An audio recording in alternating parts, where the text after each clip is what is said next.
Hi, my name is Sean Latta, and this is another Adela construction renovation. We're going to be doing this for Phoenix Design Properties. It's going to be pretty much a total gut renovation in Northwest DC. We're going to be pulling all the permits, getting engineers involved. We're going to be demoing an addition in the back and rebuilding it larger. We might be putting a fourth story on top of the house. All new plumbing, electrical, heating and cooling. Even including the water service out to the street will be replaced here. So this is going to give you a really good idea of the scope of our work, how extensive our operation is, and we'd like to show you the before and after so that you can see our ideas manifest and the quality of our work. So please come inside and let me show you around. The main purpose of this video is to really kind of capture the current condition of the whole house. All this paneling is going to be coming down. All these ceilings are going to be stripped. We're not sure exactly how far we're going to go on this renovation. We are considering going all the way down to the brick and reframing the entire structure, potentially putting on an extra level, a fourth level on top. We are going to be definitely demoing this addition in the back because it is beginning to fail structurally. It's sagging. The problem might be caused by water that isn't properly being shed away from the house, improper gutters and drainage, and there's some soil erosion right along the foundation, and it's making the back wall of the addition sink. It's going to be a pretty big structural project. We want to go a little bit further back with the addition, maybe another 5 feet deeper, and kick it out all the way to the sides, to the furthest most points that we can go with the property line. So it's going to make for a much larger space here, all open. This wall is going to be gone. This wall is going to be gone. And this is going to be a big dining and kitchen area.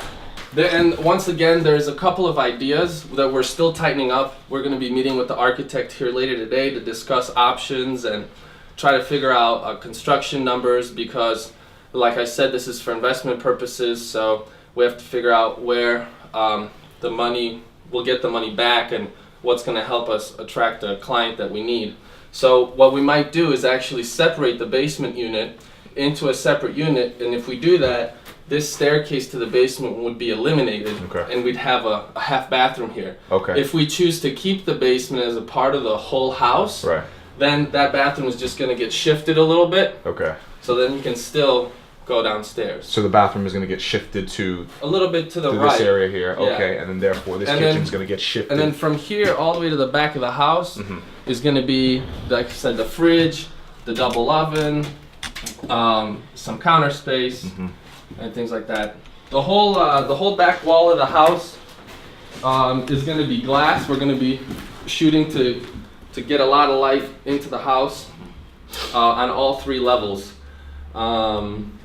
So we can go upstairs. Cool. Yeah, just want to touch base on the investment strategy side of things, just to expand on what Sean was saying, which is this problem we don't have everywhere. A lot of homes are just cookie cutter, 2 levels or 3 levels. We renovate them within their current footprint. However, with DC, a lot of people are doing some creative things, condos, 3-level, 4-level homes. So what we're trying to decide is whether we renovate it as is, which is a basement 2 levels up, just do the renovation. A lot of comps in the area have sold, as just that, or we get a little more creative. It's a little more risk, and go ahead and build an extra level up top. So we'll have our 2 levels above the basement and then go 1 up and have a master suite up there. So our decision is deciding if the extra money cost to do that is going to make sense in terms of how much more this house could potentially sell for. So just some of the things that we have to analyze and make a decision on. Another small decision in terms of some of the DC renovations we're seeing is we're seeing a lot of exposed brick. Exposed brick on the stairwell up. Right. Sometimes they do it on the interior as well. So I think that's just a design choice. I think I'd like to do that. I think we should do that all throughout, really, from the basement all the way up to the second floor. Just on this side of the house? Just on this side of the house. Okay. So you'll have a little bit of brick in the kitchen. Okay. You'll have a brick wall in the bedroom. Okay. Yeah. And then, you know, the stairs coming down to the basement are usually pretty narrow. Right. So stripping that plaster and going down to the brick gives you a little bit extra walking space. That makes sense. To try to take this project to the next level, we want to have bigger rooms, bigger closets. We want to be able to bring our laundry upstairs. And with the current arrangement, we don't have much room. The thing is that we need this house to be a 4-bedroom, 3.5 bathroom house. In its current arrangement, that means we would need to fit 3 bedrooms and 1.5 bathrooms up here.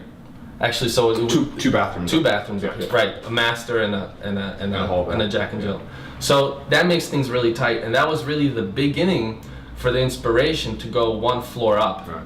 Obviously, that's going to add a lot of really cool value. It's something rare in DC. Well, not that rare, but most of the time people are just renovating what's there. Right. The big developers usually tear it up, you know, go extra, and people are willing to pay for that. Right. It's a little bit of a risk, but the thing that's going on in DC right now that we've been hearing from everybody is that there's people that want to buy, and they have the money for a really cool product, but the inventory is really low. Correct. So that's why we're considering venturing out and taking a little risk and going a little bit cooler, because there is a market for it, an unsatisfied market. And just to add to that, Sean, part of that risk is the area we're in. We're in a really good area of DC's. Petworth is up and coming, but it's not quite there yet relative to some of the other areas, Columbia Heights, 16th Street Heights, further into, closer to downtown DC, where we're seeing a lot more of these, big condo conversions, and they're going up several stories. So we're just not sure if that sort of demand is here yet. Hence the risk, in doing that sort of project. So, risk versus reward. If we go up the extra level, hopefully we'd make a lot more money on this deal. However, if we want to do the prudent thing and be conservative and keep it simple, then we would just renovate as is and just do the adjustments to this level. As discussed. Right. So. Is it clear down there, Shay? Is it clear? Yeah, let's see. Am I going down first? You're going down first. I gotta go down first? Anything? Alright, let's see how it is, Sean. There's 2 concepts for this basement. Actually, not really. We're gonna have to put a bedroom, a kitchen, Right. and a living area down here. Right. If we go with the extra floor on top, maybe we don't need a bedroom down here. Maybe just like a living space. Correct. and like a tiny kitchenette, maybe even without a stove. But if we don't do the 4th floor, then we're definitely gonna have to put like a full unit down here, a full unit. This is the back of the house here. A little bit overgrown. We got a tree right in the middle of our proposed driveway area. Our property line actually, I think, might come out to here, Shay. Oh yeah? Okay. Because if you look, that fence right there is in line with where I'm standing. Okay. And the fence at the end of the alley is also kind of in line with where I'm standing. So I think they just put the fence here to kind of match the other driveways. So what would we do? Just extend the driveway out? Yeah, what this allows us to do, there's setbacks, and there's an allowable area that you can cover on your property when you're bumping out with an addition. So, however many extra feet we have here, that's however many extra feet we can go further with the addition. Okay. And then further with our balconies. Okay. And then we need, I believe, about 15 feet for a proper driveway. Okay. You can see here, I was talking about the foundation getting compromised. We've got a crack here. These steps are settling down this way. If you look around the corner here, you'll see that the wall is going in and out, and that's really when cracks are problematic. When you have shifting out from the wall. And then, and as you can see here, the dirt kind of is very flat and goes down towards the house. So all the water is just sitting here, seeping down and eroding the soil. Foundation gets pushed down. So this whole back wall is gonna be rebuilt probably somewhere over here. And then we'll have balconies jutting out another maybe 4 feet. Right. Parking pad, double car parking pad back there. That tree's gonna come down. And that's about it. We're gonna keep it really simple back here. How y'all going? All right, how you doing? Yeah, Sean, so, obviously Phoenix, we buy quite a few properties. We used to work with other contractors in the past. And, what I love working with you, why I love working with you, is the guidance you can provide on some of the design aspects and really helping me, create the concept. Because typically, again, with a contractor, I would be expected to present plans, present the idea, and then their job is to execute that. So if you could, I guess, share a little bit about how you kind of help determine or help provide me with options to execute this renovation or any other ones we've done in the past. Well, I think that's our specialty. You highlight our specialty, and that's, an A to Z service. I'm fortunate enough to have a decent understanding of space, proportion, symmetry, color. This allows me to produce designs on my own, but it especially is valuable when I can talk to an architect or a designer and we can collaborate on ideas, so we can get professionals in here to really, give us some quality ideas and direction. But I mean, like I said, how do we do it? Why are we better? I think it just because we care and we're focused on the product and the service, and just doing a good job. So it just takes diligence and care and time, research, and knowing the right people. Yeah. and finding the right people. That's the hardest part in this business, is finding quality work, reliable work. It's very spotty, but once you do find those people, and we do have several excellent crews, life gets very easy.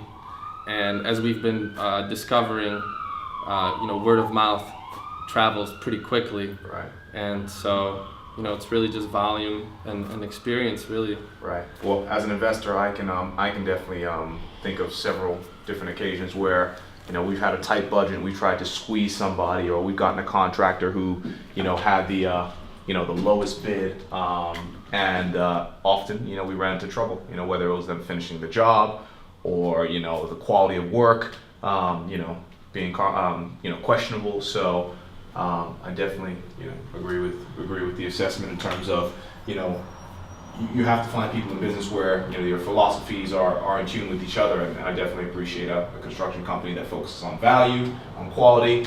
Sure, you're not the cheapest, but that's very important. competitive. Yeah. It's pretty incredible how expensive some companies are, and it's because there's so few people out there that can provide a reliable service.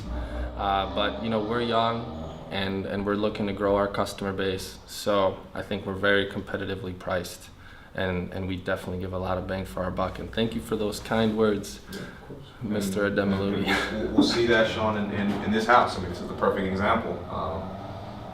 We love buying dogs like this, and I'm really excited to see what you can do with it. Can I get a hug? Cut.